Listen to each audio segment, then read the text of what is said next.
Welcome to Atlanta Tarot. This is the tarot forecast for Sagittarius for the month of October, including late September 2023. So we're in the zodiac sign of Libra, the element being air, so windy maybe, still windy, whichever. And you are in your 11th house of the group, the team effort. So this is all about joining together with your team or your household, or so really sort of getting in there and going along with the group and learning to work in a group. Some Saggies I know, very fire sign people, action people, don't really like group work because it's like, oh, got to put up with so many other different personalities. And you have the Knight of Swords, so expect the unexpected, Sag.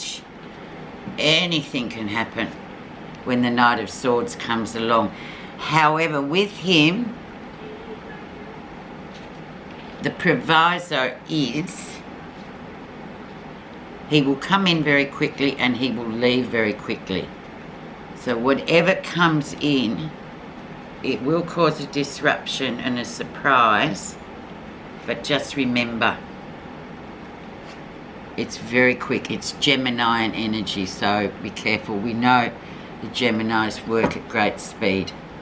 Okay, where you are right now, Saggy, you've got the sun, so everything's illuminated. You can see your path very clearly, warts and all. Everything is under scrutiny and you see everything. So you see people for how they are. It's also a really great card for health.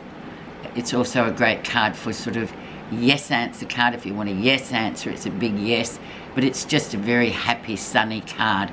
But just remember too, the sun shines into all the cracks, so you can see everything exactly how it is. There's nothing hidden with the sun.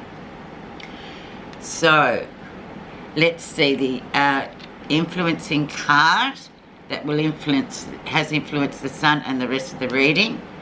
We have another big card, the Fool. Time to start a new book. It's time to jump off the cliff. Time for a new adventure completely. So two massive cards there, Sagittarius. So lots of things happening in this 4-week period. So be prepared to see the unseen and to also make that new book, I would say, happen. It's time for a new beginning on all levels. But these, as you know, the magic arcana are work, so it's going to be a process, but it's time to sort of act. Let's have a look at what was happening in August, September. Queen of Swords, so very much the clearing and the clarity of the Queen of Swords. When she comes in, it's almost like, yeah, Libran energy, this Libran energy anyway, but it's like getting rid of all that dead wood, Sag, that you know you don't need. Maybe you've been thinking about, yeah, culling down that circle of yours, who really is your friend and who's just there for whatever reason, temporarily. So it's time for really clearing out the dead wood here. And it's clarity, absolute. And it can be quite a shock for somebody, and definitely very strong female energy where she just goes, right, I've had enough of that. I've had enough. I need to go on a new path. I really can't be dragging all this stuff with me. So she cuts it with her big sword. So it's very cleansing, but it also can be a bit painful with the Queen of Swords. But she really has a lot of, she has a lot of kick. She really does make things happen, if you want them to or not. When she's around, it just happens. Recent influences, so what will be coming in, and the High Priestess, so keep your own counsel. This is almost too, there's something that's hidden, that's something that's working beneath the surface that we don't see with the High Priestess. Big card once again. So there's it's either a relationship that's kind of sitting down there, just a soulmate connection, something like that, that's just brewing away. You don't necessarily, this Saggy, you don't necessarily want to disturb it or talk about it or give it too much air at the moment because you're not sure where it's going. You've just done a big clearance out here, the Queen of Swords, so you're just a bit like, no, I'll keep it to myself for now. I'm not going to go spruiking around and putting things on social media about, oh, guess what, this. But it's usually about a very powerful connection with another person. So, but it hasn't yet come to the light. But I'm guessing it might in September, October. So just keep your own counsel until that actually, you can see it yourself. And then that indeed will be your sort of new book starting, your new world opening up and going, oh, there's a new path to go on. I'm going on it. Thank you very much. But remember, keep your own counsel. There is something that's sort of undercover, but it's not time to bring it out yet. You'll know when. Let's see the lesson you'll be learning. Oh my God, Sage, this is really interesting. Oh, the Hierophant, so another big card, another card to keep your own counsel, trust your moral compass. Not a time to be, you know, this is your tradition, your life, your world, what you want. It's not a time to be going, obviously here you've got 3 big cards, 1, 2, 3, this is the 4th.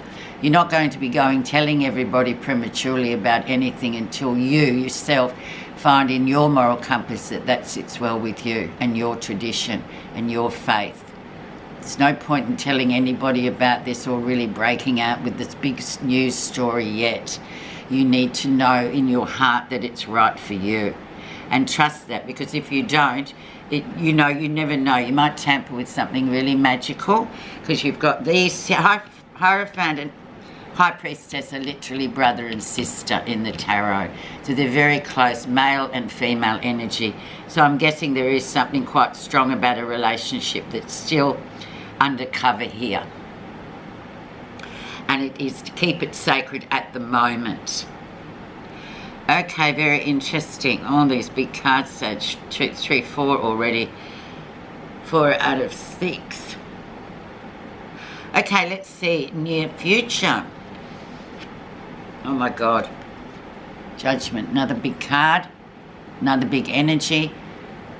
Karmic debt being paid off. So once you get into that first week of October, Sage, you should be like, okay, maybe it is right. Maybe I have sort of really resolved all the issues that I need to personally. Then I've got this second chance coming in. All that karmic debt's been paid off. It's literally paid off all those things. And now you've got a new clean slate. So go forth and conquer, Sagittarius, because this is a great card to say it's time to move on. It's time to leave all that hurt behind, whatever, what did you learn from it? Don't look at what you didn't, look at what you did. And then karmic debt will be wiped free. New slate. That's all I can say about that card. Very powerful, but in this context, excellent. Look at what you've learned, not what you've lost. Okay, let's see what's hiding down here in position number 7. So what's happening that you're not realising? Knight of Wands. So yeah, just be careful, fast lane life. So this is all about travel. You may be travelling and focusing. Sagittarius are great travellers. Focusing on the travel there, getting on with things, just having a good time. But knowing, it's a very young, impulsive energy too, so be careful. Don't be impulsive. These big cards mean an awful lot. So you need to really reject the idea of anything on impulse. Okay? The male energy card too coming in, so it could be somebody that comes in and sweeps you off your feet, a bit like the Knight of Swords as your energy. Just be careful of anything impulsive. But travel, of course, it's indicated by this one. But beware of people, especially sort of immature energies coming in and promising the world and then vanishing. Be careful. You need to really focus on your tradition and your moral compass, such. Okay, let's see how others see you. Six of Swords, so travelling to clearer waters, calmer waters. Yeah, there's been a lot of mind energy. Will I, won't I? What's going on? I'm not sure what they're thinking. Oh, your mind's been overactive. It's ridiculous. And Sag, you're action people. So when that mind sort of gets so cluttered and full, it's like your inbox, just delete. Go and do something that, you know, I don't know, scrub the floor or scrub something, clean something. Stop, you know, wallowing in your head. It does no good for you. So this is an indicator that things are getting easier. So spend less time in your head.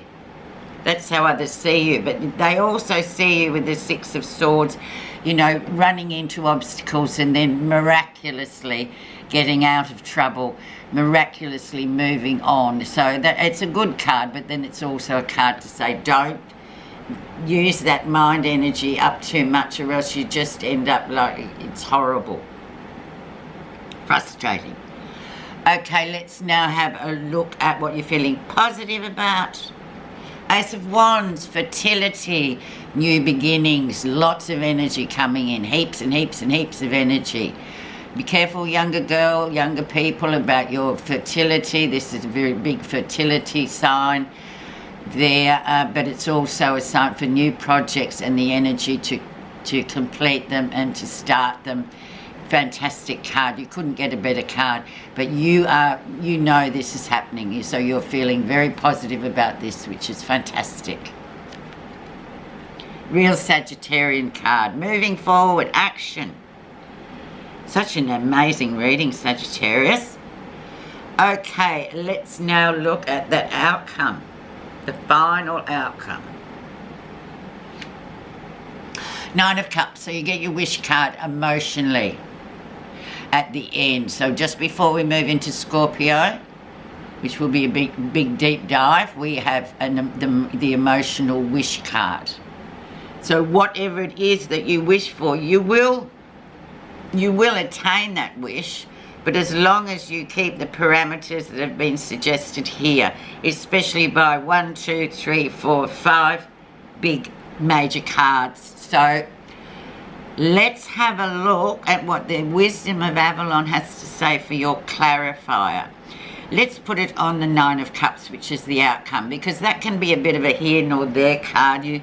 Sometimes Nine of Cups is, yeah, you wish, your wishes will come true, but they won't come true if you're just being impulsive and ridiculous. They will come true if you've actually done some work to get there. It's not a get out of jail free card, and it's not a given. It depends on how you take it. And you have to work for it, obviously. Nothing's for free these days. Okay, let's see what's the clarifier of the wish card. And hopefully you've worked for it. By the time you wade through all of this, you will have, hopefully. Okay.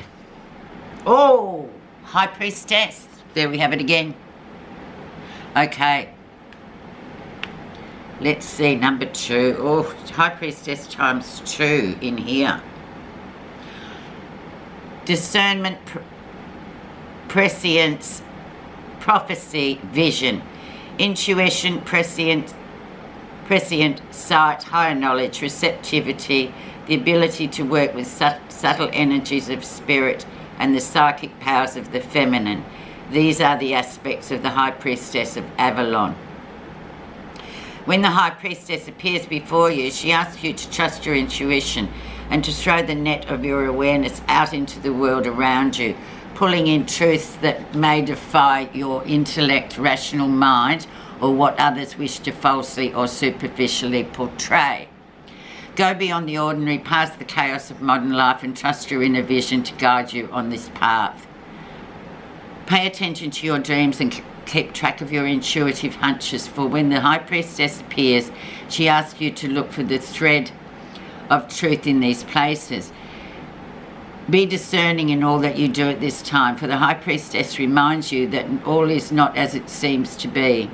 However, don't take this world personally. Rise above it. Ask for a true vision to see the path ahead.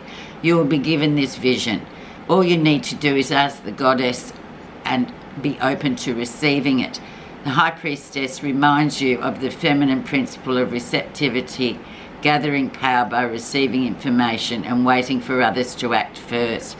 Waiting for others to act first. Same as here. Keep it on the down low for now. Allow the world to show you its intentions. The goddess blesses and protects you when the High Priestess of Avalon appears on your path. Oh my goodness me. There you go. What a 4 weeks coming up, Sag. I wish you well, and thank you very much for listening.